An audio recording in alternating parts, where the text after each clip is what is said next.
It's finally time to wrap up Grimace, the survival horror series where the Shirotani family is trapped in an apartment complex run by a psychopathic child. His one twisted rule is that everyone must smile in front of him or face a fatal fate.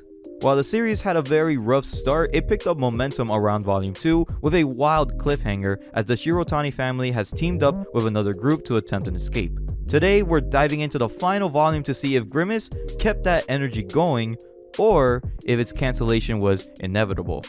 But if you guys want to see more anime content like this one, then why not go down and hit that subscribe button. I've been hearing a lot of buzz of this new horror series called Grand Metal Organ, so if you guys want me to cover it, then let's hit 2k likes on this video. But without further ado, let's get on with the video.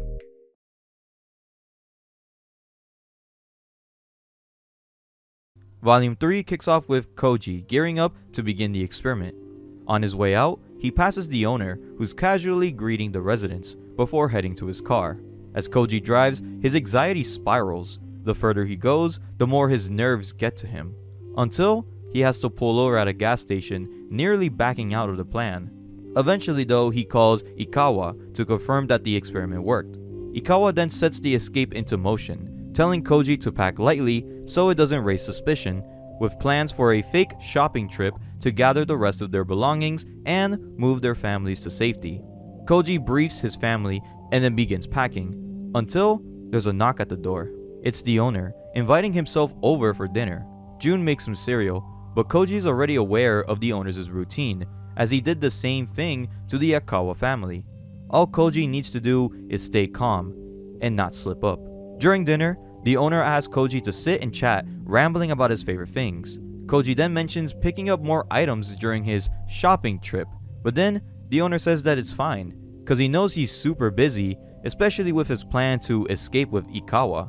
Koji is stunned, but the owner assumes that Koji was coerced into the escape plan by the true mastermind, Ikawa.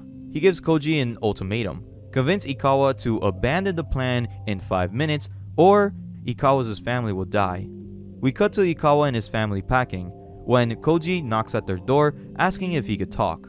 Koji gets straight to the point, telling Ikawa to cancel the plans. But Ikawa is furious, accusing Koji of not caring and abandoning his own family. The argument escalates until Koji, in a panic, pushes Ikawa into the table, causing him to bleed. But before they can continue fighting, Koji realizes that time's up. He frantically runs outside to find Ikawa's wife and daughter. On the street, Ikawa's wife is standing as her daughter is playing with a marble on the other side of the street, manipulated by the owner to retrieve it from oncoming traffic. The ball bounces through the street, dodging cars until a speeding vehicle heads straight for her. Ikawa's wife kicks her daughter out of the way, sacrificing herself. The daughter weeps over her mother's lifeless body, but another car, swerving out of control, barrels towards her. Ikawa watches in helpless horror as his family is killed right in front of him. In a blind rage, Ikawa turns on Koji, lunging at him with a shard of glass, but before he can strike, the owner takes control, forcing Ikawa to walk towards the train tracks. Under the owner's influence, Ikawa runs straight into an oncoming train, as the owner gains consciousness again and laughs hysterically. Koji stumbles back to his apartment, collapsing on his bed, only to receive a call from the owner. He meets him in his apartment where the owner reveals the truth.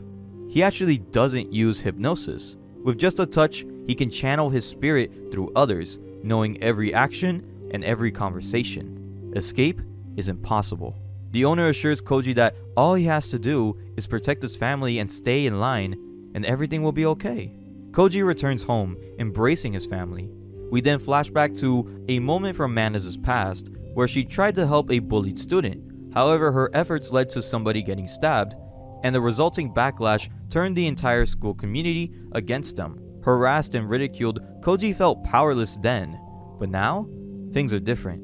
He'll do whatever it takes to protect his family. However, Koji reminds the owner of his own parents, and because of that, Koji is disqualified. Isn't that right, mother? But before we get to the next part, I just want to say that we now have a Discord server.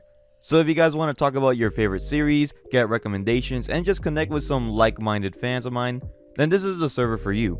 We'll soon be hosting live community events like games, live reactions, and live readings only on the Discord server. So if you want to be involved in this, then why not scroll down and join our community? But back to the video.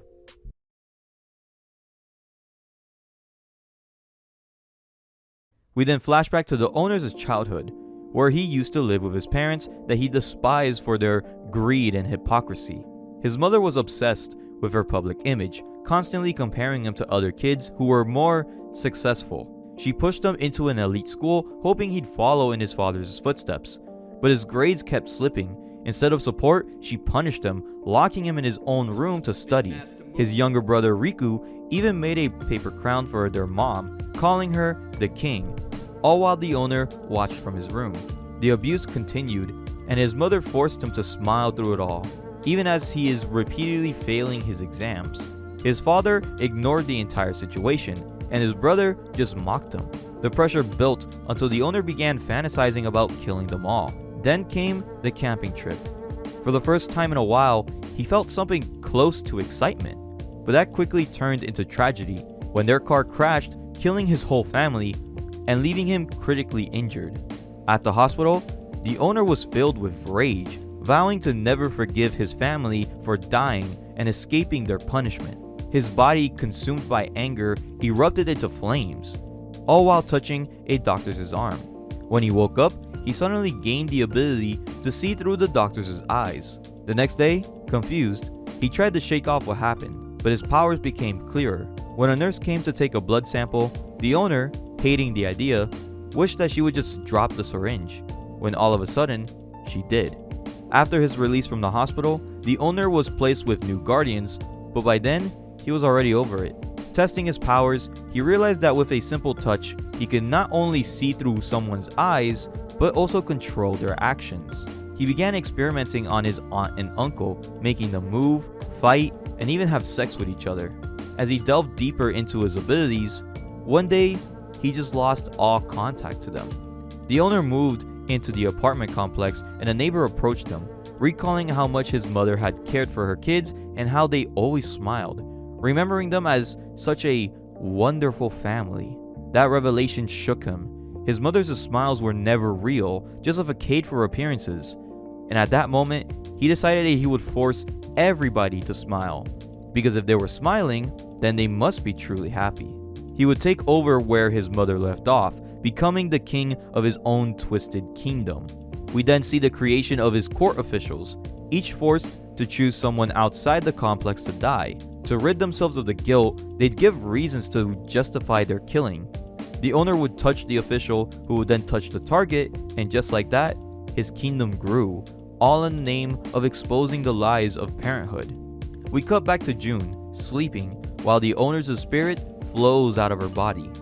The next morning, the owner wakes Koji and invites him to the living room. Now, it's Koji's turn to be exposed as a helpless father. Confused, Koji asks what's happening. The owner explains that this is a continuation of his punishment for trying to escape. But don't worry, the death penalty isn't on the table yet. He asks June to bring him some cereal. She then returns holding two bowls, one with cornflakes and the other with thumbtacks. The owner explains that although Ikawa was the mastermind behind the escape plan, Koji didn't follow instructions either. He packed before the scheduled day, meaning he acted on his own accord. Koji then begs for mercy, promising not to rebel again.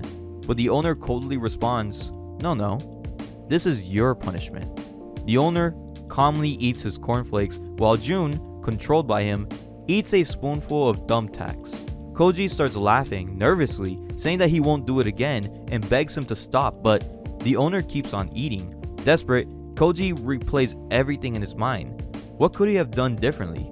Would causing trouble earlier have been better or worse? The weight of regret crushes him and he finally snaps, screaming in agony. The owner pauses, looking Koji in the eyes. Protect your wife, protect Yuto, protect Mana, he says. There's no escape. The best thing to do is to get along and smile. The ending to this series has to be the most rushed and unsatisfying conclusion that I've ever read, but you can't really put all of the blame on the author. To start off with positives, I think the direction that they went with Ikawa was amazing. With it only having 6 chapters left to finish the story, you would have thought that they would eventually escape and figure out how to defeat the villain by outsmarting him. But instead, you get this really intense and tragic scene of the entire Ikawa family dying.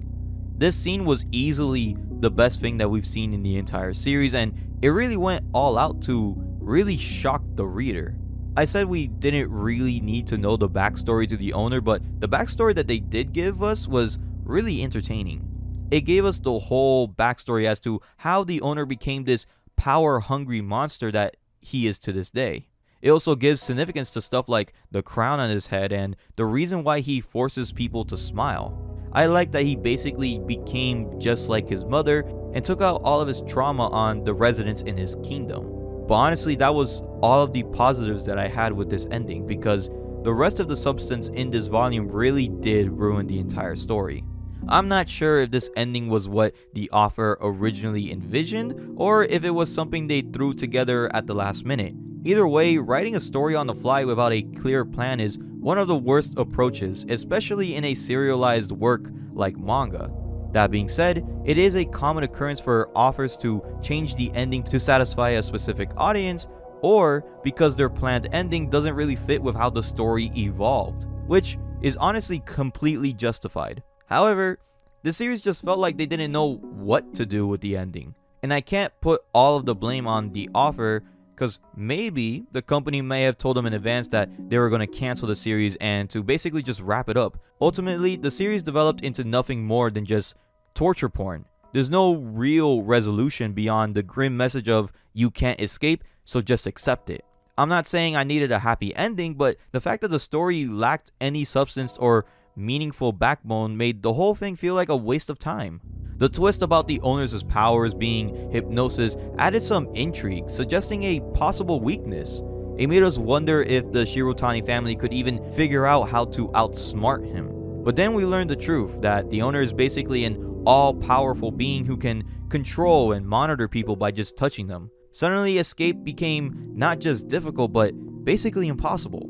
The author made the owner too broken, so any escaped attempt would just be really pointless. And it's sad because I really did like Koji's dilemma, trying to protect his family by not causing any trouble, but with him finally snapping at the end, I was left wanting more. I wanted to see what Koji would do next, how he would evolve, but instead, the series just leaves us hanging with no real payoff. Maybe take the direction of becoming a court official like what was hinted at in the beginning of Volume 2. Maybe we see a perspective of a new family moving into this apartment complex, and then we get cameos of the Shirotani family. But the real reason that it was cancelled was not because of the company interfering, but according to fans online, the mangaka himself just gave up on it. Grimace had so much potential, so much more longevity, and it looked like it was picking up steam with the second volume, and even the beginning of the third, it was really good. But it all came crashing down with just a rushed and wasted conclusion. If the mangaka randomly picked it up again, I wouldn't be opposed to reading it, but right now, I think that this series is just wasted potential. So thank you guys for watching this video. I hope you guys really liked it. Let's reach 2K likes on this video and I'll cover up another up and rising horror series, Grand Metal Organs. Remember to join our Discord with the link in the description below, and if y'all want more horror manga videos like this one, then why not hit that subscribe button. But God bless you guys. I hope you guys have a wonderful day, and I'll be seeing you guys in the next video.